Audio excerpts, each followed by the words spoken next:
Welcome to the Executive Leadership Forum 2020. The ultimate goal of the Executive Leadership Forum is to help leaders turn the science of leadership into practice.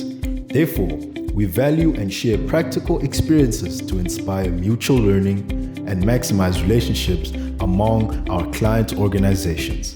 This year's interview is based on Ubombo Sugar Limited and their experience with a planned change program that coincided with the COVID-19 pandemic. So sit back, relax, and make sure you put your questions in the chat box for the moderator.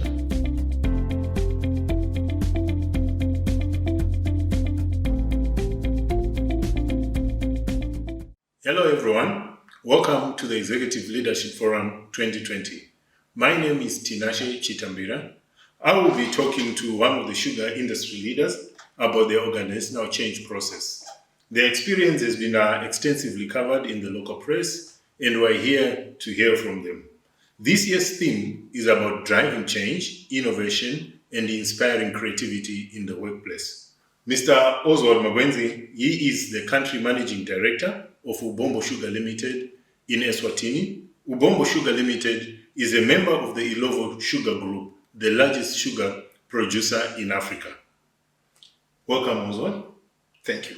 There is a lot of leadership lessons which I suppose you have gone through, which will be of great interest to the delegates at the Executive Leadership Forum 2020. So in this session, Oswald, we are looking forward to hearing from you about those nuggets which other leaders can use to drive innovation and inspire creativity within the teams they lead. Thank you, Tinashe. So Oswald, what was the business case and drivers for the change process? Tinashe, as you know, businesses exist to serve customers. Yeah. And most of the change is triggered by changes in the market. And our change process was no different. As you know, in Eswatini, we export over 90% of the sugar that we produce. Mm-hmm. And the sugar is exported to the EU, where we market about 30% of our sugar. We also sell about 60% of our sugar to the South African Customs Union, which we treat as a proxy for our domestic market. And the balance of the sugar is then sold to the African regional market, specifically East Africa. In all these three market segments, there were major changes that were taking place. Some political, some trading changes, and some structural changes. And as a result, we needed to respond and position ourselves to be able to operate in the new market environment. Okay, thank you. So in terms of top three goals, what were your top three goals for the restructuring program as an organization? So the top three goals that we had to start off with was to create a lean and fit organization. An organization that will be well equipped to deal with the changes that I've just highlighted that were taking place in our markets. And we needed to make sure that going into the future, we had an organization that was responsive, that was flexible, and that was agile. So that was the first objective. The second objective was to do with reducing cost. Cost of production or unit cost of production, depending on how you want to look at it. The issue is when you are in the commodity business, as we are, becoming absolutely low cost is absolutely critical. And as a result, we wanted to make sure that our change program addresses our cost structure. Historically, as you know, we have had a high cost business model. We've got an estate model which involves from production as well as provision of social services such as housing, schools, hospitals, and other related community services. And these services cost a lot of money. And we needed to make sure that we reconfigure ourselves to make sure that we will achieve the goal of becoming absolutely low cost so that we can continue to be competitive in an environment that's becoming much more competitive and much more volatile and then much more challenging. And finally, one of the drivers of our change was the fact that we had an expansion in 2010, which we funded primarily by debt. And one of our goals was to make sure that we position the organization to pay off that debt quickly so that we can get on with making further investments. So those were our three major drivers for our change program.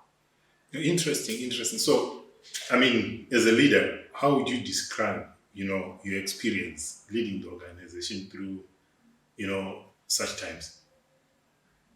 It was a very challenging time, and I must say that one of the key things was that during that process, you have to start by changing yourself.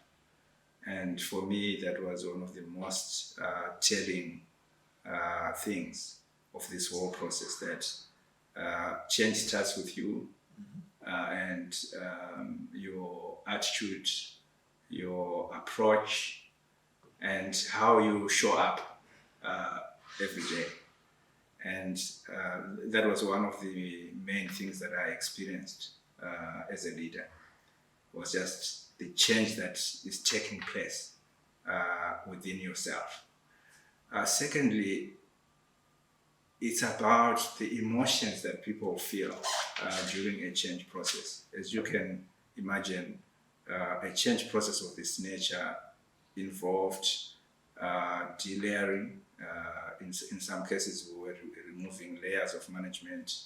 We were doing away with certain positions. Some of the services that we used to do ourselves, we were outsourcing, and as a result, people who worked in those specific areas were affected by the process. And processing all this change requires emotional intelligence, and that can be quite telling on you as a leader. Definitely. Thank you. Okay, Oswald. What would you give as the three main obstacles you had to overcome as an organization? Tinashe, every time you implement a change program, one of the main obstacles is always resistance to change. And resistance to change is just a normal human nature reaction. When you announce change, you find that people are first denied and followed by resistance to that particular change. And that was the main obstacle that we had to deal with. And you deal with resistance to change by making sure that people understand the business case for change. You do it through regular consultations with them to make sure that you take them with you. So that was the main obstacle that we encountered. The second obstacle had to do with the fact that when you are dealing with a multi-stakeholder situation, as business is, you have many different interests. And our different stakeholders had different interests, and we had to make sure that the change program addresses the different interests of the different stakeholders. Then the final obstacle had to do with the fact that some people were having to lose jobs as part of this particular change program. And as you can appreciate, when your livelihood is at stake, people behave in a way that's very different to a normal situation. And that is something that we also had to deal with. Okay, thank you for that. And this sounds really challenging. What kept you and your leadership team, going? What kept us going was, I would say, our alignment. We were very much aligned as a management team around what we wanted to accomplish. So it's very important, and this is something that I would highlight to all management teams, that you need to ensure that as a management team, before you undertake any major change, you are aligned. And I believe that the level of alignment we had in our management team helped us to go through this particular program without any major issues. And also we did believe in the business case for change. It was well articulated.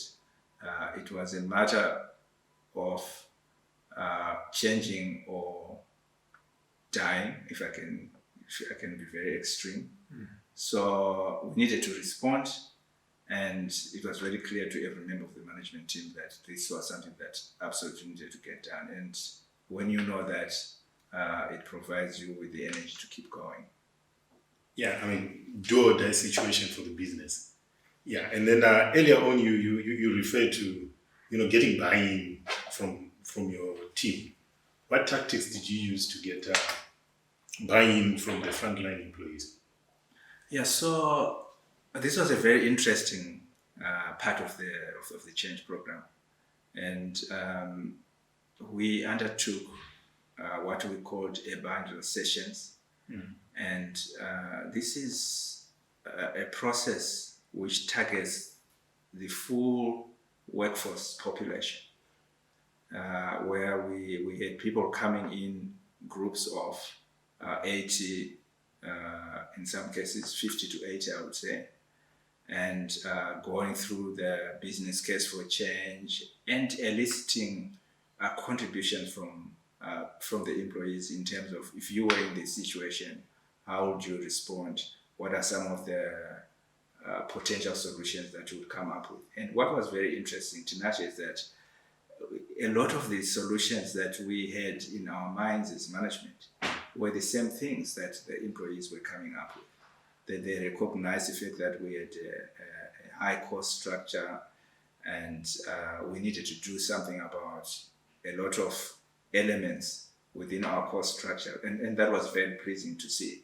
So as a result of these band sessions, we were able to cover almost our entire workforce, taking into account your normal absenteeism and people that are not at work for various reasons. We were able to cover the entire workforce. And as a result of having the frontline employees with us through this process, we were able to get their buy-in. Okay, just as a follow-up question, what figures are you talking about in terms of headcount of your entire workforce? We, at peak, we were employing about 2,800 employees.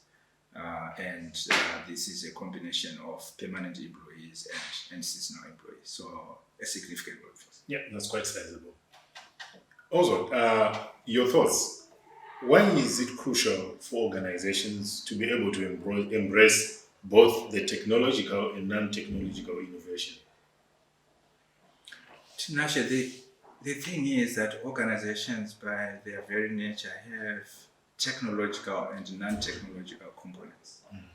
So the non-technological aspects, such as culture, people's skills, leadership, are not things that can be addressed by technology. So a balanced view is one that looks at technology, which has its own place.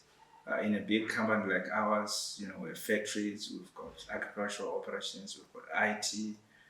Those are areas where you can deploy technology, where you need a technology solution. But you can never replace the fact that the non-technological or softer aspects of the organization need to be addressed specifically in their own right as an end in themselves. So it's always important that you balance the deployment of technology as well as addressing with the same rigor and focus the softer aspects of the business. Okay. Thank you. So on creativity, that's another component which you guys need to deal with. On creativity, what is the biggest threat do you think exists in organizations, particularly for employees in the workplace? One word: fear.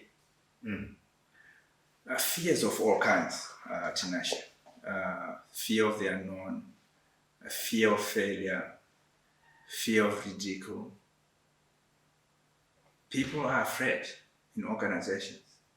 And one of the reasons why there's a lack of innovation, a lack of creativity, has to do with the fact that fear is everywhere in organizations. And in order for you to promote innovation and creativity, you need to deal with this aspect of fear. And you do that through an experimentation culture, where you allow people to try things. You allow people to learn from trying rather than from not doing anything. And when you as a leader, you give people autonomy, you trust your people, and they know that whether they succeed or not, it is a best efforts approach that you have. You then are in a position to encourage innovation and creativity. Yeah, so you basically, touched on some of the issues of my next question. It was on innovation, just trying to pick your mind on, what do you think, why do most organizations struggle to innovate effectively? Maybe if you can further elaborate. I think it's one of the reasons is the comfort zone. And once you get comfortable with the way things are done, and as a result of, as I said, fear of not knowing what it is that is going to happen next, if we take a different course or we create a new solution to a problem, will we get the same results? What if we fail? What is going to happen? And as a result, people default to what they've always done, the so-called comfort zone. And so we need to have a systematic way of ensuring that you promote innovation through real autonomy and trust in your people. Yeah, it sounds inherent that human nature, we've got fear of the unknown, So I remember talking to one youngster. He said it's fortitude, fear of the unknown. So also we've talked about fear of the unknown. I mean, and there is no, closer example than COVID-19. I mean, it's an interesting season. So how is the restructuring program, the change process you've been going through, helped you cope with this revolutionary change brought about by COVID-19? Tinashe, what I would say is that, the change process is like being in the gym, and you are building muscle for change. So having been at it for more than 12 months, and then COVID-19 hit us, it found us in a situation where we had been dealing with change, and the structures, the responses that we had already developed were like the muscle that we now needed to deal with COVID-19. And I must say that being in the food business and being one of the essential services companies, we have been able to respond and give assurance to our employees that they are safe to continue working, and also to give assurance to our customers that we are producing sugar, which is a food, under healthy and safe conditions. And I must say that we've been able to do that with a reasonable degree of satisfaction, based on the feedback that we've received from our customers, the feedback we've received from our employees has indicated to us that what we've done has been remarkably successful. Yeah, interesting. So what's your advice to leaders regarding equipping their teams to be more creative, in their approach to problem solving? As I said earlier in the interview, trust your people. It's very, very important to trust your teams, to trust your people, and let them know that you trust them. That is very important. The second thing is give people autonomy, a real autonomy, freedom to try new things, freedom, as I said, to say, even if it doesn't work, it's fine, it's okay. And we will take the lessons that come out of any new projects or experiments that we've undertaken, and we can move on. So it's very, very important that as leaders, we develop a culture of trust. We give people real autonomy, and we give them the space and the support that they need to try new things. Interesting. I mean, this has really been an interesting conversation. Lots of nuggets coming out. Fear. You can't change people when you're not changing yourself. You can't change the organization when you're not changing yourself. And trust your people. I mean, these are just some of the things which are light bulbs in my mind, as we come to the end of our conversation. So also, your parting shots to the delegates. My parting shots are basically that change is a permanent part of business. I recall that the former CEO of General Electric said, if the change that's happening around you is more than the rate you are changing, you are very close to getting extinct. So as leaders, as organizations, we need to embrace change. It's here to stay. It's a permanent part of doing business. So we need to be very good at managing change. Secondly, I would say to all leaders and management teams that challenge every aspect of your business from first principles. There should be no holy cows. Go out there, challenge the way you do business, try new things, try different things, be creative, be innovative. All these things will help you to cope with all the change that's coming and the more volatile business environment that we are now operating. As you highlighted earlier, who would have thought about COVID-19 and what it has done? But if you're an organization that embraces change, you'll be able to deal with similar situations to what we have encountered with COVID-19. Thank you, Oswald, for taking time to talk to us. To the delegates, one word I picked from Oswald's parting shots: no holy cows, no sacred cows. So for you to be able to survive in this change, to be able to survive in this turbulent world, you need to embrace change.